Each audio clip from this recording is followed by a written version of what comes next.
Praise the Lord. Hallelujah. Ẹ káàbọ̀ sórí ètò wa yìí, ètò mi, ètò yín, ètò gbogbo wa, ètò fún gbogbo ènìyàn, ọ̀rọ̀ ìṣítí láti World Missions Radio. Èmi ni atọ́kùn yín, revivalist, ajíhìnrere Michael Adékọ̀yà. Ẹ káàbọ̀ o, ṣùgbọ́n ká tó bẹ̀rẹ̀ jẹ́ kí a gbàdúrà. Ọlọ́run wa dúpẹ́ lọ́wọ́ yín torí pé ẹ̀yin ni Ọlọ́run ẹ kò yí padà. Ẹ̀yin ni bàbá wa, nípa oore ọ̀fẹ́ yín ni a ṣe wà. Lónìí, Olúwa bá wa pé gbogbo ọ̀rọ̀ tá ò gbọ́ náà lórúkọ Jésù Kristi ti Násárẹ́tì jẹ́ kó ṣe oore nínú ayé wa. Níkẹyìn ká lè bá ọ jọba lórúkọ Jésù Kristi Olúwa wa. Àmín. Mo júbà Ọlọ́run, mo júbà Jésù Kristi, mo júbà Ẹ̀mí Mímọ́.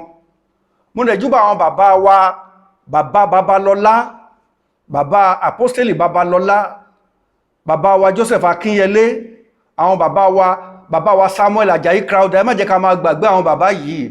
Ọ̀pọ̀lọpọ̀ wa àwọn bàbá tó ṣiṣẹ́ ìránṣẹ́ òyìnbó la máa ń dárúkọ, àkírántí àwọn tiwa. Samuel Ajayi Crowther, mélòó la dárúkọ ẹ̀? Ẹni tó kọ Bíbélì sí Yorùbá. A dúpẹ́ lọ́wọ́ Ọlọ́run fún ìgbésí ayé wọn. Ohun tá a ṣe lè rí Bíbélì kà ní Yorùbá lẹ́yìn títí dìsinsìnyí. Ọlọ́run Babalọ́lá, Apostoli Babalọ́lá, Ọlọ́run yìí Ọlọ́run ńlá ni. Praise the Lord. Hallelujah. Ẹ jẹ́ kí a fetí sílẹ̀ sí orin yìí.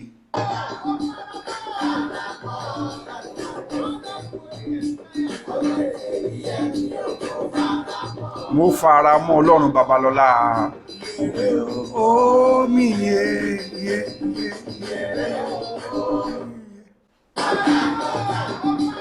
Fara mọ́ Ọlọ́run Apostoli. Ọ̀nà iye yíyẹ mi ò, mo fara mọ́ Ọlọ́run Babalọ́lá. Yèrè o, ó mi yé, yèrè o, ó mi yé. Tó mi yèrè o, ó mi yé. Yèrè o, ó mi yé. Hallelujah. Praise the Lord. Lágbára Ọlọ́run, ọdún titun tí a máa mú yìí, á sàn wá sówó, á sàn wá sọ́mọ, á sàn wá sálàáfíà. Ọdún tó ń bọ̀ yìí lórúkọ Jésù á ṣojú ẹ̀mí wa o. Lórúkọ Jésù Kristi, ọ̀tá Sátánì kò ní rí wa gbéṣe o. Ìfẹ́ Ọlọ́run la máa ṣe nínú ọdún yìí. Amen. Hallelujah. Bàbá àjò ṣojú ẹ̀mí wa, kó bìtìbìtì rẹ̀. Ẹni tó ń ṣòwò kó máa rere ọjà. Gbọ́mọ dání káìsàn má pa wọ́n. Bàbá jó ṣojú ẹ̀mí wa.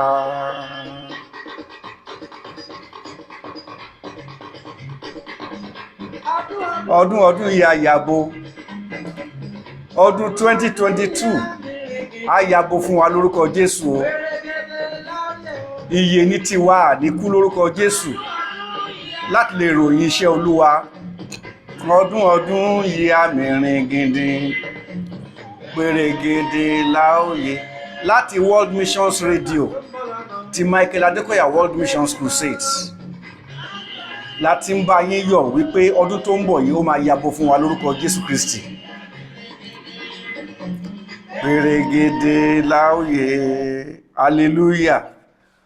Ọdún yìí á yabo fún wa o. Lórúkọ Jésù pèrègèdè láòyè o. Iye ní tiwa o. Iye yẹn ká bá lè rí orí ọ̀fẹ́ láti fi ṣe iṣẹ́ Olúwa. Mo dẹ̀ gbàdúrà wípé àárí àánú gbà lórúkọ Jésù Kristi. Àárí àánú gbà. Amen.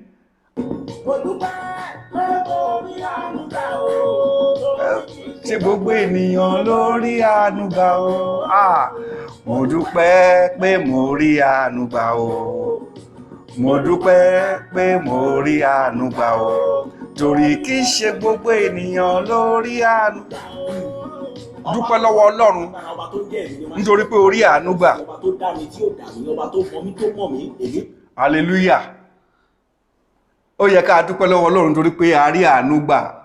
À ń bá yín yọ̀ fún ọdún tuntun tó ń bọ̀ láti ilé-iṣẹ́ World Missions Radio ti Michael Adékọ̀yà World Mission Crusades ti Praise Chapel Power ẹ̀. Olúwa ràn wá lọ́wọ́. Ọ̀rọ̀ ìṣítí ti òní ó dá lórí ṣọ́ra fún owú jíjẹ, ìṣọ́ra fún ọ̀rẹ́ tó bá ń jowú. A ti mọ̀ wípé owú jíjẹ lágbára gan. Owú jíjẹ, téèyàn bá ní ọ̀rẹ́ tó ń jowú yàn, ó lè pa ènìyàn dànù. Nítorí náà ní ọdún 2022 yìí, gbogbo àwọn ọ̀rẹ́ àwọn tó ń bá rìn, ẹnikẹ́ni tó bá ní ẹ̀mí owú jíjẹ sá fún pátápátá. Gbogbo àwọn ọ̀rẹ́ pátápátá, ẹnikẹ́ni tí ò bá súnmọ́ Ọlọ́run yẹra fún.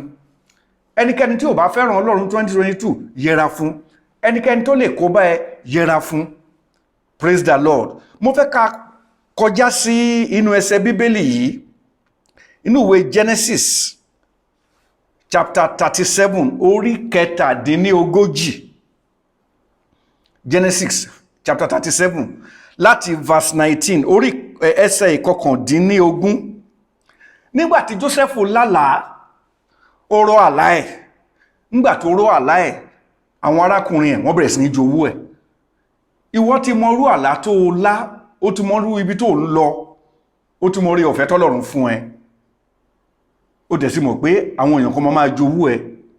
Nítorí náà kó wò dáadáa, ẹnikẹ́ni tó bá jẹ́ ó ń jowú ẹ ní ọdún tó ń bọ̀ yẹra fún o, torí owú jíjẹ ń pààyàn. Ẹsẹ̀ kọkàndínlógún, wọ́n sì wí fún ara wọn pé wò ó, alálàá ní ń bọ̀ wá. Àwọn arákùnrin Joseph wọ́n ní alálàá yìí ó ń bọ̀ wá o. Nísinsìnyí ẹ wá, ẹ jẹ́ kí a pa kí a sì wọ́ sọ sínú ọ̀kan nínú ihò wọ̀nyí. Àwa ó sì wí pé ẹranko búburú lé ó pa á jẹ. Àwa ó sì máa wò bí àlá rẹ̀ yóò ti rí. Àwọn arákùnrin Joseph wọ́n ní kán pa Joseph nítorí pé ó ní àlá great future. Ṣùgbọ́n arákùnrin ọ̀kan wà ńbẹ̀ yẹn tó jẹ́ arákùnrin yẹn náà, àwọn arákùnrin yẹn, Rúbẹ́nì, a pè ní Rúbẹ́nì kékeré. Ó ní báwo lòun ṣe máa gba arákùnrin yìí sílẹ̀, báwo náà ṣe máa pa ẹ̀gbọ́n òun. Ẹsẹ̀ kọkànlélógún, Rúbẹ́nì sì gbọ́, ó sì gbà á lé ọwọ́ wọn, ó sì wí pé ẹ má ṣe jẹ́ kí a gba ẹ̀mí rẹ̀. Rúbẹ́nì sì wí fún wọn pé ẹ má ṣe ta ẹ̀jẹ̀, ṣùgbọ́n ẹ sọ sínú ihò yìí tí ń bẹ ní aginjù, kí ẹ má sì fọwọ́ kàn, nítorí kí ó bá lè gbà á lọ́wọ́ wọn láti mú un padà tó bàbá rẹ̀ lọ. Mo gbàdúrà fún yín, gbogbo àwọn destiny killers, àwọn dream killers, Ọlọ́run á gbà wọ́n kúrò ní ayé yín. Mo gbàdúrà lọ́dún 2022 yìí, gbogbo àwọn destiny helpers, Ọlọ́run á rán wọn sí yín lórúkọ Jésù Kristi Olúwa wa. Kí ló wá ṣẹlẹ̀ sí Joseph ní verse 23? Ó sì ṣe nígbà tí Joseph dé ọ̀dọ̀ àwọn arákùnrin rẹ̀, wọ́n bọ́ ẹ̀wù Joseph, ẹ̀wù aláràbarà aṣọ tí ó wọ̀ lára rẹ̀. Wọ́n sì mú, wọ́n sì gbé e sọ sínú ihò kan. Ihò náà sì gbẹ kò lé omi. Wọ́n sì jókòó láti jẹun, wọ́n sì gbé ojú wọn sókè, wọ́n sì wò sí kíyèsí. Ọwọ́ èrò ará Ishmaeli ní Gileadi bọ̀, tí àwọn ti ìbákasíẹ, tí oró tùràrí àti ìkunra àti òjíá, wọ́n mú wọn lọ sí Egypt. Judah, tó túmọ̀ sí praise, Judah arákùnrin wọn sì wí fún àwọn arákùnrin rẹ̀ pé èrè kí ni ó jẹ́ bí a bá pa arákùnrin wa tí a sì bo ẹ̀jẹ̀ rẹ̀. Ọlọ́run lo Rúbẹ́nì àti Judah láti gba Joseph kúrò lọ́wọ́ àwọn arákùnrin rẹ̀ tó ń fẹ́ pa á nítorí wọ́n jowú ẹ̀. Ní ọdún 2022 yìí, mo fẹ́ kó wo surrounding ẹ, wo agbègbè ẹ, tó bá rí ohun tí orí ọ̀fẹ́ tọ́lọ́run fún ẹ tó dẹ̀ rí wípé àwọn ọ̀rẹ́ ẹ kan ń jowú ẹ, yẹra fún wọn, kó sá fún wọn. Owú jíjẹ máa ń pààyàn o. Ọpẹ́lọpẹ́ Rúbẹ́nì àti Judah tí ó gba Joseph sílẹ̀, àwọn arákùnrin ẹ̀ tó kù mẹ́sàn-án tó kù wọ́n fẹ́ pa dànù ni. Verse 27, ẹ wá, ẹ jẹ́ kí a tà fún àwọn ará Ishmaeli, kí a má sì fọwọ́ wa kàn, nítorí arákùnrin wa àti ara wa ní í ṣe. Àwọn arákùnrin rẹ̀ sì gbọ́ tirẹ̀. Nígbà náà lé àwọn oníṣòwò ará Mídíánì ń kọjá lọ, wọ́n sì fà á, wọ́n sì yọ Joseph jáde nínú ihò, wọ́n sì ta Joseph lé ogún owó fàdákà, wọ́n sì mú Joseph lọ sí Egypt. Praise the Lord. Wọ́n fẹ́ pa Joseph. Láàárín àwọn arákùnrin Joseph, a ní àwọn kan tó jẹ́ dream killers. Àwọn mẹ́sàn-án yẹn, méjìlá ní gbogbo wọn, àwọn mẹ́sàn-án yẹn wọ́n jẹ́ dream killers.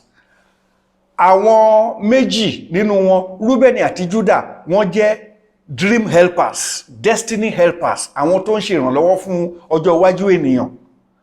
Àwọn mẹ́sàn-án tó kù yẹn wọ́n jẹ́ dream killers, destiny killers, àwọn tó ń pa ọjọ́ iwájú ènìyàn. Ọpẹ́lọpẹ́ àwọn dream helpers àti destiny helpers yìí ló ràn Joseph lọ́wọ́ o. Ni wọ́n fi pa, wọ́n tà sóko ẹrú. Ṣùgbọ́n kí ló ṣẹlẹ̀ nígbẹ̀yìngbẹ̀yìn? Ẹni tí wọ́n tà sóko ẹrú yẹn, ó di ènìyàn ńlá. Bó tilẹ̀ jẹ́ wípé Jósẹ́fù ó wà lọ́gbà ẹ̀wọ̀n nítorí pé wọ́n purọ́ mọ́, ṣùgbọ́n àlá àti destiny ìṣerere ẹ̀ tó wà níwájú ẹ̀ yẹn Ọlọ́run ò gbàgbé ẹ̀. Ọlọ́run ò gbàgbé ìlérí tó ṣe fún Jósẹ́fù. Nítorí náà mo gbàdúrà fún ẹ lónìí, gbogbo ìlérí ńlá tọ́lọ́run ṣe fún ẹ kò ní gbàgbé lórúkọ Jésù Kristi, kò ní gbàgbé ẹ̀. So ọdún 2022 yìí kó ṣọ́ra ẹ gan, ẹni tó máa bá rìn, ẹni tó máa bá ṣe, ẹni tó máa bá jẹ, ẹni tó máa bá mu, ẹni tí ò bá ti súnmọ́ Ọlọ́run, ẹni tí ò bá fẹ́ràn Ọlọ́run, yà fún pátápátá. Praise the Lord. Nígbà tí Jósẹ́fù dé ọgbà ẹ̀wọ̀n, ẹ máa gbọ́ mi, ó tó dé ọgbà ẹ̀wọ̀n, ó bẹ̀rẹ̀ sí túmọ̀ àlá fáwọn èèyàn, ó di atúmọ̀ àlá. Ṣùgbọ́n kò sẹ́ni tó lè túmọ̀ àlá tòun, kò sẹ́ni tó lè túmọ̀ àlá ti Jósẹ́fù, ṣùgbọ́n ó ń túmọ̀ àlá àwọn ènìyàn, ó ń ṣe ohun tọ́lọ́run rán. Nígbà tó yá, cupbearer ọba gbọ́ tí ọba ó jáde kúrò lẹ́wọ̀n, wọ́n release ẹ̀, ó jáde kúrò lẹ́wọ̀n. Ní ọjọ́ kan, ọba wá lálàá, kò wá rẹ́ni tó máa túmọ̀ ẹ̀ ní gbogbo agbègbè wọn ní Egypt, kò sẹ́ni tó máa túmọ̀ ẹ̀. Destiny helper kan tún rèé o, olùrànlọ́wọ́ ọjọ́ iwájú ènìyàn tá à ń pè ní destiny helper àti dream helper ni a gbọ́ tí ọba yẹn. Ó bá ní ọba gbọ́ o, nígbà tó ń wà ní ọgbà ẹ̀wọ̀n, ọkùnrin kan wà níbẹ̀ tó máa ń túmọ̀ àlá fún ènìyàn. Òun náà lálàá, ṣùgbọ́n kò sẹ́ni tó túmọ̀ àlá tiẹ̀, ṣùgbọ́n ń túmọ̀ àlá fún ènìyàn. Praise the Lord. Mo fẹ́ sọ fún ọ lónìí, tó bá ní orí ọ̀fẹ́ kan tàbí òmíràn tó lè fi máa ran àwọn ènìyàn lọ́wọ́, máa ràn wọ́n lọ́wọ́. Bó tilẹ̀ jẹ́ wípé àsìkò tiẹ̀ ò tíì dé, àsìkò ọlá àtọlá tiẹ̀ ò tíì dé, ṣùgbọ́n ó ní nǹkan kan tàbí òmíràn tó lè ṣe fún àwọn èèyàn láti ràn wọ́n lọ́wọ́, máa ràn wọ́n lọ́wọ́ títí àsìkò ẹ̀ máa fi dé. Bí wọ́n ṣe lọ mú Jósẹ́fù wá nìyẹn o, nítorí wípé destiny helper kan kọ́ bí ara yín ó ti jáde síta. Bọ́n ṣe mú Jósẹ́fù wá nìyẹn o. Bí Jósẹ́fù tó ṣe sọ àlá ọba tó túmọ̀ àlá ọba nìyẹn. Nígbà tó sọ àlá ọba tó túmọ̀ àlá ọba tán, bí wọ́n ṣe gbéga nìyẹn o, tó di igbákejì ọba ilẹ̀ Íjíbítì. Ó di igbákejì ní ilẹ̀ Íjíbítì, ìlú tó jẹ́ pé kò kìí ṣe citizen ẹ̀, ìlú tó jẹ́ pé àlejò níbẹ̀. Mo gbàdúrà fún ọ lónìí, ibi tí wọ́n ti fẹ́ lórúkọ Jésù Kristi ti Násárẹ́tì, ibẹ̀ ló ti máa ṣorí. Jósẹ́fù ṣe orí níbi tí wọn ò ti fẹ́ràn ẹ̀, ibi tí wọn ò ti fẹ́, ibi tó ti ṣẹ̀wọ̀n. Níbikíbi tó wà lónìí tó ti ń ṣẹ̀wọ̀n, tó ti ń sọ́fà, ibikíbi tó wà lónìí tó ti ń jìyà, lórúkọ Jésù níbẹ̀ náà l'Ọlọ́run yóò ti gbé ọ ga. Mo fẹ́ kó ṣàmì dáadáa. Ní ọdún 2022 yìí Olúwa gbé ẹ ga. Ní ọdún 2022 yìí gbogbo àwọn tó máa ń pa àlá, tó máa ń pa ọjọ́ iwájú ènìyàn, lórúkọ Jésù Ọlọ́run á dá wọn lẹ́bi inú ayé ẹ̀. Ní 2022 yìí gbogbo àwọn tó ti ràn lọ́wọ́, lórúkọ Jésù Kristi Ọlọ́run á lò wọ́n fún ẹ. Gbogbo àwọn tó ti ràn lọ́wọ́ sẹ́yìn, gbogbo èso tó ti so sẹ́yìn, ìkórè ẹ̀ á dé lọ́dún 2022. Bó ṣe máa rí nìyẹn o. Ògo ni forúkọ Ọlọ́run lókè ọ̀run. Mo wá gbàdúrà fún ẹ nísinsìnyí wípé Ọlọ́run á yọ ẹ́ lọ́wọ́ ọ̀tá o. Ọ̀tá ilé, ọ̀tá ọ̀rẹ́, Ọlọ́run á yọ ẹ́ lọ́wọ́ wọn o. Nítorí náà kó ṣọ́ra ẹ ní ọdún 2022, ìkìlọ̀ ńlá nìyẹn. Ẹni tó fẹ́ràn Ọlọ́run ni kó máa bá rìn, kó dẹ̀ ṣèfẹ́ Ọlọ́run. Má kánjú wá ọlá, má kánjú wá owó, dúró nínú Ọlọ́run kó sì ṣe òdodo Ọlọ́run. Má dẹ́ṣẹ̀, súnmọ́ Ọlọ́run kó máa sin Ọlọ́run. Má lépa ayé, ṣùgbọ́n má lépa òdodo Ọlọ́run. Olúwa yóò ràn ẹ́ lọ́wọ́ lórúkọ Jésù Kristi Olúwa wa. Mo fẹ́ gbàdúrà fún ẹ̀yin tí ẹ ń gbọ́ ọ̀rọ̀ yìí.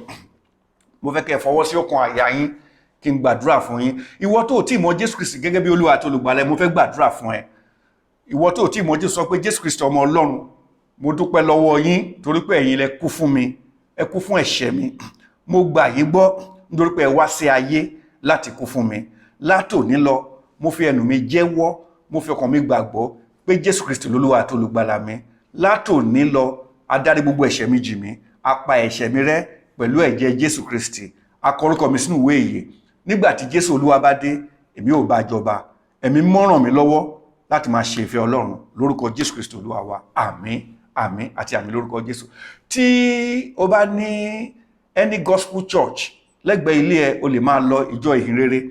Tó o bá dẹ̀ ní ìjọ ìhìnrere lẹ́gbẹ̀ẹ́ ilé ẹ, o lè wá sí Praise Chapel Living Church ní Mọ́lépa Express ní Ìjẹ̀bú Òde. Ọbáfẹ́mi Awólọ́wọ̀ Mọ́lépa Express, kọ́pọ̀ lọ sí Praise Chapel kó wá bá wa jọ́sìn. Olúwa yóò ràn ẹ́ lọ́wọ́ o. mo dẹ̀ tún fẹ́ sọ fún yín wípé ìpàdé kan wà, ìpàdé ńlá kan wà tá a máa ń ṣe lóṣooṣù ní gbàgede car park Praise Chapel, gbàgede car park Praise Chapel ní Molepa Express Ìjẹ̀bú-Òde, second Saturday of every month. Ìpàdé àdúrà abiyamọ, ìpàdé ìpéjọpọ̀ àdúrà àwọn abiyamọ ni fáwọn obìnrin, ọkùnrin pàápàá lè attend, fáwọn obìnrin, fún kíni? Fún àdúrà lórí àwọn ọmọ wa. Ọ̀pọ̀lọpọ̀ wa la máa ń gbàdúrà fún ara wa, gbàdúrà kọ́ta máa mú wa, gbàdúrà kó dára fún wa, ṣùgbọ́n a kì í rántí gbàdúrà fáwọn ọmọ àti ọjọ́ iwájú wọn. Ní ayé tá a wà yìí àti bí a ṣe rí bí nǹkan ṣe ń lọ, tí Sátánì tó ń gba àwọn ọmọ lọ́wọ́ òbí, tó ń da ìdàkudà, tó ń mú gbó, tó ń ṣoríṣiríṣi káàkiri, tó ń lo oògùn olóró káàkiri, tó ń dáràn káàkiri. Àsìkò yìí ló yẹ ká máa gbàdúrà fáwọn ọmọ wa, kí àwọn ọmọ wa má join àwọn ọmọ burúkú, kí èṣù kó má rí àwọn ọmọ wa lò. Nítorí náà ìpàdé yìí ó máa ṣẹlẹ̀ ní January, next one ní January 8 January 2022, January 8 láago 7 àárọ̀ dé aago 9, agogo 7 àárọ̀ dé aago 9. A pè ní Praying Mothers Gathering ní èdè òyìnbó, Praying Mothers Gathering. Ìyẹn ni ìpàdé àwọn abiyamọ láti gbàdúrà fáwọn ọmọ. A ti ń ṣèpàdé ìbò láti bí oṣù mélòó kan, a dẹ̀ ti ń gbàdúrà fáwọn ọmọ gan, a dẹ̀ ti ń rí èsì àdúrà yìí. Àwọn ẹ̀rí ńláńlá, testimonies ńláńlá ló ń tẹ̀lé àwọn àdúrà yìí. Lẹ́yìn tá a bá ṣe àdúrà yìí tán, ọ̀pọ̀lọpọ̀ àwọn èèyàn náà ń jáde síta, náà ń give testimony ńlá lórí àwọn ọmọ wọn tó wà nílùú òkèèrè, àwọn ọmọ tó wà nítòsí, àti bọ́lọ́run ṣe ń ràn wọ́n lọ́wọ́, bọ́lọ́run ṣe ń pa wọ́n mọ́ kúrò nínú accident, nínú ewu àti nínú wàhálà, bọ́lọ́run ṣe ń fún wọn ní promotion, bọ́lọ́run ṣe ń fún wọn ní admission, bọ́lọ́run ṣe ń ṣe rere fún àwọn ọmọ yẹn, báwọn ọmọ yẹn ṣe ń súnmọ́ Ọlọ́run. Gbogbo ẹ̀rí yìí là ń gbọ́. Nítorí náà mo fẹ́ kí ìwọ náà kó wá parapọ̀ mọ́ wa, kó darapọ̀ mọ́ wa, ká jọ gbàdúrà yìí lórí gbogbo àwọn ọmọ wa lórílẹ̀-èdè yìí. Pàápàá ní àsìkò yìí toríṣiríṣi ń ṣẹlẹ̀ sí àwọn ọmọ kékeré, àwọn ọmọ school lórílẹ̀-èdè yìí. Ó yẹ ká gbàdúrà. Ní ìpàdé tí a ṣe ní December, a rí lè gbàdúrà fún Nàìjíríà gan, fún àwọn ọmọ kékeré ní Nàìjíríà. Gbogbo àwọn ọmọ school Nàìjíríà a gbàdúrà fún wọn gan. Gbogbo àwọn ọmọ iléèwé, gbogbo àwọn ọ̀dọ́ a rí lè gbàdúrà fún wọn gan. Mo dẹ̀ gbàgbọ́ wípé àdúrà wa lórí àwọn ọ̀dọ́, lórí àwọn ọmọ kékeré wọ̀nyí yóò gbà lórúkọ Jésù Kristi. Gbọ́mọgbọ́mọ kò ní gbọ́mọ yín lọ, ibi ò ní ṣẹlẹ̀ sọ́mọ yín, accident ò ní ṣẹlẹ̀ sọ́mọ yín. Lórúkọ Jésù, Ọlọ́run yóò pa ọmọ yín mọ́ kúrò nínú ibi gbogbo. Bẹ́ẹ̀ ṣe ń gbọ́ mi tẹ́ ń ṣàmì yìí, bẹ́ẹ̀ ló máa rí lórúkọ Jésù Kristi. Kí n tó kó gbá ètò yìí wọlé, mo fẹ́ gbàdúrà fún ẹ. Bó jẹ́ o ní àìsàn kan tàbí òmíràn, mo fẹ́ gbàdúrà fún ẹ. Àìsàn káìsàn tó bá ní, ikán tàbí òmíràn, gbé wọlé àìsàn yẹn, kí n gbàdúrà fún ẹ. Kí Ọlọ́run kó ṣàánú fún ẹ, kí n gbàdúrà fún ẹ ní orúkọ Jésù Kristi. Mo gbàdúrà nísinsìnyí pẹ̀lú agbára tí ń bẹ nínú ẹ̀jẹ̀ Jésù Kristi wípé àìsàn káìsàn tó wà nínú ayé àwọn tó ń gbọ́ mi, tó ń wò mí yìí, lórúkọ Jésù kí àìsàn náà kó pòórá. Mo gbàdúrà, a kọ wípé nípa ẹ̀jẹ̀ Jésù la mú wa lára dá, nípa ẹ̀jẹ̀ Jésù Kristi, ìwọ ẹ̀mí àìsàn nínú ayé àwọn èèyàn wọ̀nyí, mo pa ọ́ pọ̀, mo fi ọ́ ṣe ọ̀kan, mo mú ẹ̀jẹ̀ Jésù, mo fi ṣe ẹgba, mo fi ṣe pàṣán, mo nà yín jáde. A kọ wípé àyà yóò pa àwọn àlejò, wọ́n sì fi ìbẹ̀rù bójó jáde kúrò ní kọ́lọ́fín wọn. Àlejò lẹ́jẹ̀nú ara àwọn èèyàn wọ̀nyí. Gbogbo ẹ̀yin ẹ̀mí àìsàn, ẹ̀mí orí fífọ́, ẹ̀mí ẹ̀dọ̀ dídùn, ẹ̀mí inú rírun, ẹ̀mí ara ríro, gbogbo ẹ̀mí kánsà, ẹ̀mí ulcer, àìsàn lẹ́jẹ̀, àìsàn níyín, àlejò níyín nínú ìgbésí ayé àwọn èèyàn wọ̀nyí. Lórúkọ Jésù Kristi, mo lé yín jáde, ẹ máa jáde kúrò. Onílé ti dé, ẹ máa jáde kúrò. Ẹ̀mí mímọ́ tó ń ṣe onílé kó wọnú ayé ẹ̀yin èèyàn wọ̀nyí. Ẹ gba àlàáfíà, ẹ tún ṣàìsàn mọ́, ẹ gba ẹ̀mí gígùn. Ògo ní forúkọ Ọlọ́run lókè ọ̀run. Lórúkọ Jésù Kristi, Olúwa àti olùgbàlà wa. Àmín, àmín àti àmín lórúkọ Jésù. Program tá à ń ṣe yìí, ẹ̀ẹ̀kan lọ́sẹ̀ la máa ṣe, nísìnyí ẹ̀ẹ̀kan lọ́sẹ̀ lágbára Ọlọ́run. A máa inform yín time tẹ́ máa join wa lórí program yìí, lórí World Mission Radio, World Mission Radio of Michael Adekoya World Mission Crusade. Olúwa yóò ràn wá lọ́wọ́ o, lórúkọ Jésù Kristi Olúwa wa. Until the year 2022, mo fẹ́ sọ fún yín, ní ìjọ wa ní Praise Chapel, a máa ṣe crossover night. Ẹ lè join wa ní crossover night yẹn ní 31st láti aago 9 alẹ́ láti máa bẹ̀rẹ̀. Tó wá máa di 12:05, a máa close, oníkálukú a máa lọ sílẹ̀. Olúwa ràn wá lọ́wọ́. Mo gbàdúrà kẹ́ rí àánú Ọlọ́run gbà. Ní ọdún 2022 yìí, mo fẹ́ kó ṣàmì mẹ́ta, wà á rí àánú gbà. mo dúpẹ́ ọdún 2022 yìí ọdún ọpẹ́ ló máa jẹ́ fún ẹ ọdún ọpẹ́ ni èmi ni atukọ̀ yín Bishop Revivalist Michael Adekoya títí a tún máa fi pàdé lórí ètò yìí Ọlọ́run kó bùkún fún yín kó wà pẹ̀lú yín lórúkọ Jésù Kristi Olúwa wa.